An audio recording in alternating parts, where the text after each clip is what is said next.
So I just finished watching the most recent episode, episode 5 of Under the Bridge. Biggest question that I have is one that I've had since the beginning. And what I want to know is, how does Warren G keep their clothes so white when they're hanging out in warehouses and down by rivers? There will be spoilers here. If you are not caught up on Under the Bridge on Hulu, save this, favorite it, come back. Let's chat later. We find out what happened to the writer's brother.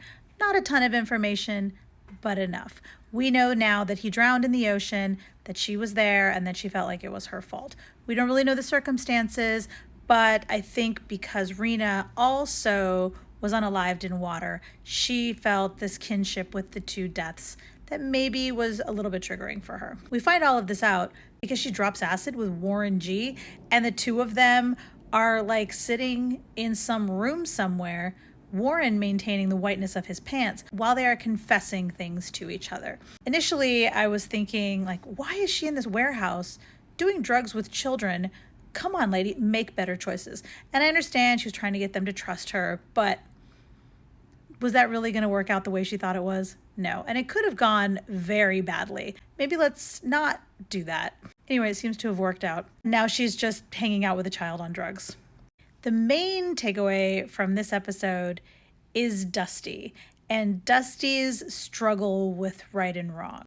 It's this classic journey of keeping a secret for someone.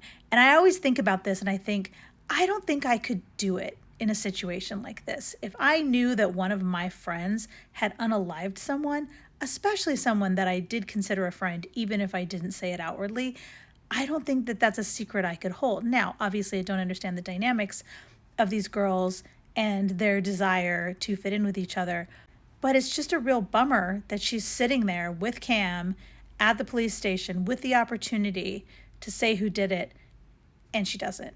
Then when she goes back and hears her tell the tale of how she unalived Rena, it kind of pushes her over the edge a little bit. And I do think she wants to tell, but now we have the threat of these two girls who want to do something to Dusty so that Dusty doesn't rat them out. That sounds awful. The scene that really impacted me in this episode was the scene with Rena and her father, when she goes to the front door because she needs a warmer jacket. Meanwhile, he's just gotten out of prison for being falsely accused of a crime he didn't commit by her.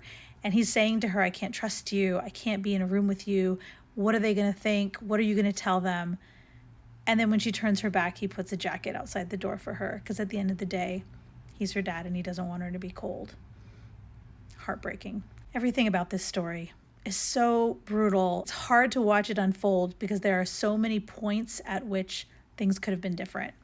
Of course, that's true with anything, but I find myself sitting here going, just call the police, just someone, just do the right thing, shut it down. I don't think that's what's going to happen. But then Warren tells the writer that he knows who did it, that he was there. And that means sad times for Warren, unfortunately. I don't think he's going to be keeping those pants that white when he's in prison.